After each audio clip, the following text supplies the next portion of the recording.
हमने पिछले वीडियो में ये पढ़ा था कि ऑस्मो रेगुलेशन किस प्रकार से होता है। ऑस्मो रेगुलेशन है वो अलग अलग जंतुओं में कैसे कैसे उनमें अनुकूलन है वो विकसित हो जाते हैं। अब जो अनुकूलन उन जीवों में विकसित हो रहे हैं तो ये कोशिका स्तर पर कैसे किस प्रकार आयनों का परिवहन होता है, किस प्रकार आयनों का आवागमन होता है, उसके बारे में ध्यान देंगे। तो हमारा टॉपिक है परमिएबिलिटी एंड मेम्ब्रेन ट्रांसपोर्ट, पारगम्यता और कला परिवहन। पारगम्यता व कला परिवहन, कला के द्वारा मतलब जो सेल मेम्ब्रेन है उसके द्वारा किस प्रकार से है वो कैसे व्यवहार करती है, उससे आयनों का या पदार्थों का परिवहन कैसे होता है। अब अपन बात करते हैं शरीर की वातावरण की। तो जो कोशिका है उसके जो आसपास का जो वातावरण है, शरीर की जो कोशिका है उसके बाहर का और अंदर का जो वातावरण है, ये कोशिका है, ये बाहर का और अंदर का वातावरण है ये अलग अलग रहता है, अलग अलग रहता है। दोनों प्रकार का वातावरण अलग है। इनमें आयनों की सांद्रता यहाँ अलग है तो बाहर अलग है, दोनों जगह अलग है। तो इसका कारण क्या है? इसको अलग रखने के लिए प्रत्येक कोशिका में एक झिल्ली पाई जाती है और वो झिल्ली है प्लाज्मा झिल्ली या कोशिका झिल्ली। तो ये कोशिका झिल्ली इन पदार्थों को अंदर या बाहर जाने से रोकती है और रोकती है, इसीलिए बाहर का वातावरण अलग रहता है और इस कोशिका का वातावरण अलग रहता है। तो आयनों का या पदार्थों का अंदर या बाहर निकलने का जो नियंत्रण है वो इस झिल्ली द्वारा किया जाता है। तो इस झिल्ली को हमें आयनों के परिवहन के लिए या हम कहते हैं कि पारगम्य होने के लिए या नहीं होने के लिए हम इस जो मेम्ब्रेन है इसको पारगम्यता के आधार पर हमें मेम्ब्रेन को दो प्रकारों में विभाजित करते हैं। पहली आती है इम्परमिएबल या अपारगम्य। ये जो झिल्ली होती है, ये जो कोशिका, इस प्रकार की जो कोशिका कला है उसमें से किसी भी प्रकार के कोई भी पदार्थों या आयनों का आवागमन नहीं होता, मतलब ट्रांसपोर्ट है वो किसी भी प्रकार का ट्रांसपोर्ट है वो नहीं होता है। इसलिए ऐसी झिल्ली है उसे इम्परमिएबल या अपारगम्य झिल्ली कहते हैं। दूसरी प्रकार की आती जो है वो है परमिएबल या पारगम्य झिल्ली। पारगम्य ये क्या होती है कि इस प्रकार की झिल्ली में पदार्थों का अंदर या बाहर परिवहन हो जाता है। अब अंदर या बाहर परिवहन हो जाता है तो इस प्रकार की झिल्ली को पारगम्य कहते हैं। अब ये झिल्ली भी पारगम्य दो प्रकार की होती है, मतलब परिवहन है वो दो प्रकार का होता है। एक तो है जो झिल्ली में जिसे आर पार पदार्थों या आयनों का जो बाहर या निकलना है वो दो प्रकार का है। एक तो है अर्ध पारगम्य, सेमी परमिएबल,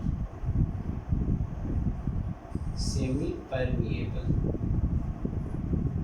अर्ध पारगम्य। ये क्या है कि पारगम्य तो है लेकिन आधी आधी अंतर। तो इस प्रकार की झिल्ली में सिर्फ विलय या हम कहते हैं कि सिर्फ जल का ही परिवहन हो, जल ही है वो बाहर या अंदर आ जा सकता है। तो इस प्रकार की झिल्ली को कहते हैं सेमी परमिएबल मेम्ब्रेन या अर्ध पारगम्य झिल्ली। दूसरा जो पारमिएबल है वो कैसी है? सेलेक्टिव पारमिएबल।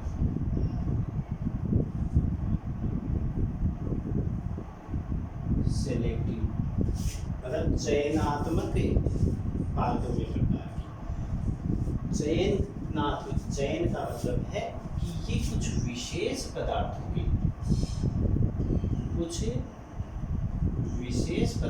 के लिए ही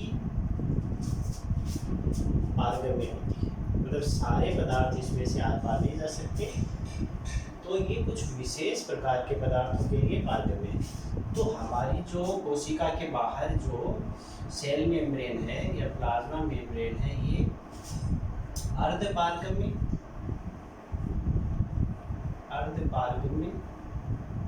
व चयनात्मक पारगम्य प्रकार की होती है। मतलब उसमें से जल का आवागमन भी होता है और उस कुछ विशेष जो पदार्थ हैं या कुछ विशेष जो आयन हैं उनका भी परिवहन या ट्रांसपोर्ट है वो होता है। तो हमारे पास पारगम्यता के दो प्रकार आ गए, सेमी परमिएबल और सेलेक्टिव परमिएबल प्रकार की। अब जो हम बात करते हैं कोशिका झिल्ली, तो कोशिका झिल्ली है, ये किसकी बनी होती है? लाइपोप्रोटीन की बनी, लाइपोप्रोटीन, लिपिड और प्रोटीन। लिपिड द्विपर्तीय लिपिड है, लिपिड है वो बाइलेयर, दो परतों में लिपिड है और उस लिपिड के अंदर प्रोटीन के विशेष अणु। तो ये जो कोशिका झिल्ली की विशेष प्रकार की जो संरचना है, कोशिका झिल्ली की विशेष प्रकार की जो संरचना है वो बाइलेयर्ड लिपिड की बनी है, तथा ये जो लिपिड है ये जल विलेय जो पदार्थ हैं, जल विलेय जो पदार्थ हैं उनके लिए रुकावट पैदा करती है। लिपिड जल विलेय पदार्थों के लिए तो रुकावट पैदा करते हैं। तो फिर वैसे पदार्थ किसके द्वारा झिल्ली के कोशिका के अंदर या बाहर आएंगे? तो वो है प्रोटीन। तो ये जो प्रोटीन है वो एक ऐसे पदार्थों को ट्रांसपोर्ट करेगी। तो हम कह सकते हैं कि ये प्रोटीन है, ये एक तरह से कैरियर का काम करता है। कैरियर मतलब वाहक का काम करता है। तो ये प्रोटीन क्या करता है?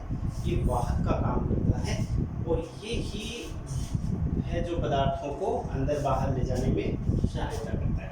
अब वाहक का काम ये दो प्रकार से करता है, या तो इस प्रोटीन के अंदर छिद्र हो जाए तब अंदर आ सकता है पदार्थ या बाहर निकल सकता है, या फिर ये खुद वाहक बन जाए, कैरियर बन जाए, जो अपनी शेप में परिवर्तन करके या किसी भी प्रकार से एक तरफ से आयन या पदार्थों को लेकर कोशिका के अंदर छोड़ दे।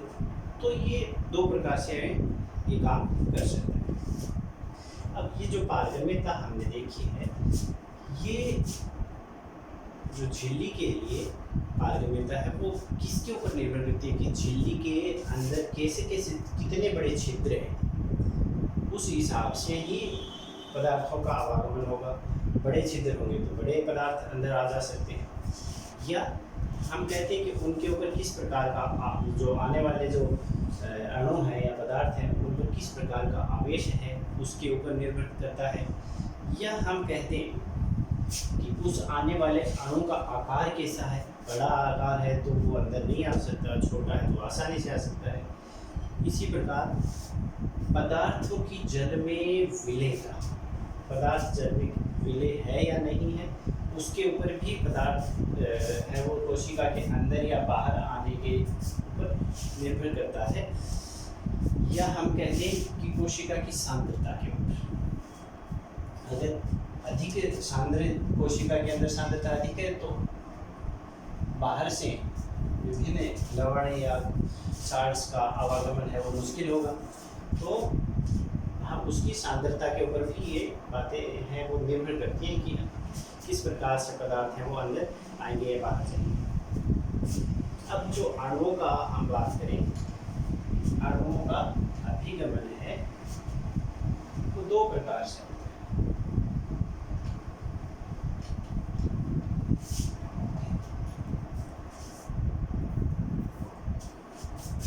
अणुओं का अभिगमन पदार्थ के अंदर, कोशिका के अंदर या बाहर जो ट्रांसपोर्ट है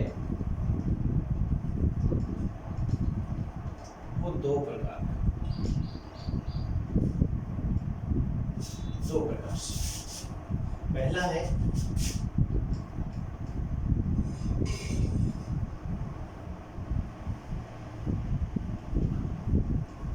पैसिव ट्रांसपोर्ट, या हम कह देते हैं निष्क्रिय परिवहन। ये जो निष्क्रिय नाम है मतलब है कि इसमें किसी प्रकार का कोई कार्य नहीं करना पड़ेगा, मतलब कोशिका को अपनी कोई किसी प्रकार की ऊर्जा खर्च नहीं करनी पड़ती है इसके लिए। तो ऐसा जो परिवहन है वो विसरण द्वारा हो सकता है, विसरण डिफ्यूजन द्वारा। और ये विसरण है वो इसमें किसी प्रकार की कोई ऊर्जा खर्च कोशिका को नहीं करनी पड़ती। दूसरा प्रकार जो होता है वो होता है एक्टिव ट्रांसपोर्ट, सक्रिय परिवहन। सक्रिय परिवहन है वो उसमें कोशिका को ऊर्जा खर्च करनी पड़ती है, एटीपी के रूप में ऊर्जा खर्च करनी पड़ती है। अब खर्च क्यों करनी पड़ती है? क्योंकि इस प्रकार का जो परिवहन होगा वो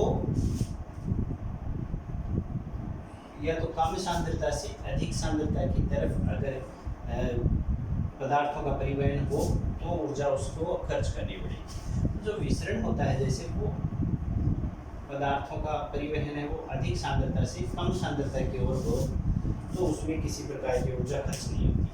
तो ये पैसिव ट्रांसपोर्ट और एक्टिव ट्रांसपोर्ट दो प्रकार से अणुओं का परिवहन हो सकता है। अब जो एक्टिव ट्रांसपोर्ट है उसमें एक ऊर्जा खर्च हुई, तो ऊर्जा खर्च हुई तो वो कोशिका के आकार अपने आप को आ जा नहीं सकते, तो उसको ले जाने के लिए वो ही हमने पढ़ा था वाहक या कैरियर की आवश्यकता होगी। और ये कैरियर का काम कौन करेगी? ये कैरियर का काम इसमें पाई जाने वाली प्रोटीन करेगी। तो एक्टिव ट्रांसपोर्ट के लिए कैरियर की सहायता से ये एक्टिव ट्रांसपोर्ट होगा।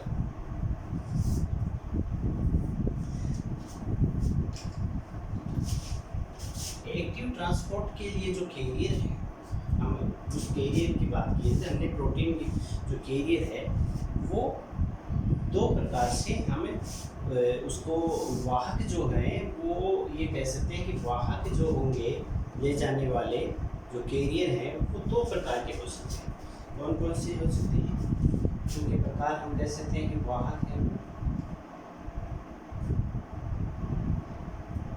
वाहक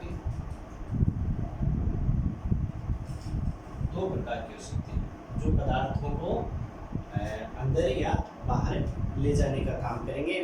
ये दो प्रकार के हो सकते हैं। एक तो होता है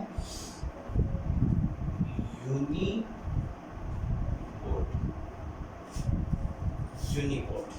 दूसरा प्रकार का जो वाहक हो सकता है उसे कह सकते हैं को ट्रांसपोर्ट।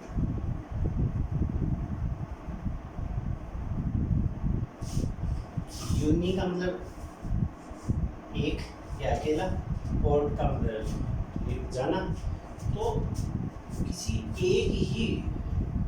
एक ही पदार्थ या आयन का कोशिका के अंदर जाना या फिर उसका कोशिका से बाहर निकलना, यूनिपोर्ट। जैसे हमने चित्र से समझे, ये हमारी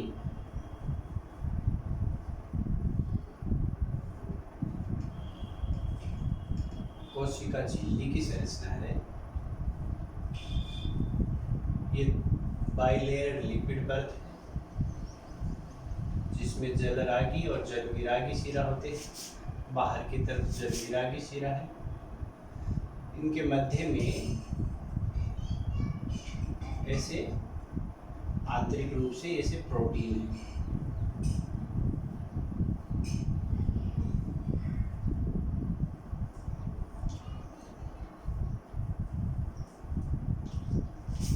तो यूनिपोर्ट की बात करें तो ये हमारे पास प्रोटीन है और ये क्या है? ये कैरियर के रूप में काम करेगा, वाहक है। ये किसी पदार्थ को, जैसे ये कोशिका का बाहर की तरफ है, ये इनर साइड है, तो तो यहाँ से कोई किसी पदार्थ का और इस कैरियर के माध्यम से केवल एक ही प्रकार के पदार्थ का कोशिका के अंदर की तरफ आना, केवल एक ही प्रकार के, जैसे शुगर का है अणु या एमिनो अम्ल आ रहा है, तो किसी एक ही प्रकार के पदार्थ का कोशिका के अंदर आना यूनिपोर्ट कहलाता है।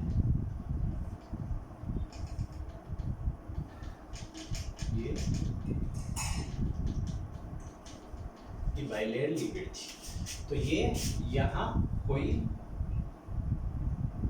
आयन है या सब्सटेंस कह सकते हैं अपन, उसका अंदर आना यूनिपोर्ट कहलाता है। दूसरा आता है को ट्रांसपोर्ट, सह परिवहन। सह परिवहन का मतलब है कि कोई दो प्रकार के पदार्थों का परिवहन हो, दो प्रकार के पदार्थों का परिवहन। अब दो प्रकार के पदार्थों का परिवहन किस प्रकार से हो सकता है कि एक विलेय का, जैसे कोई एक ये विलेय है, उस विलेय का जो परिवहन है तभी होगा जब किसी दूसरे प्रकार के विलेय का इसके साथ में होगा। तो अगर एक विलेय का परिवहन दूसरे विलेय के परिवहन या ट्रांसपोर्ट के ऊपर निर्भर करे, डिपेंड हो आपस में, तो इसे को ट्रांसपोर्ट प्रकार कहते हैं। और ये को ट्रांसपोर्ट है, ये दो प्रकार के, दो भागों में विभाजित हो सकता है। एक तो सिम्पोर्ट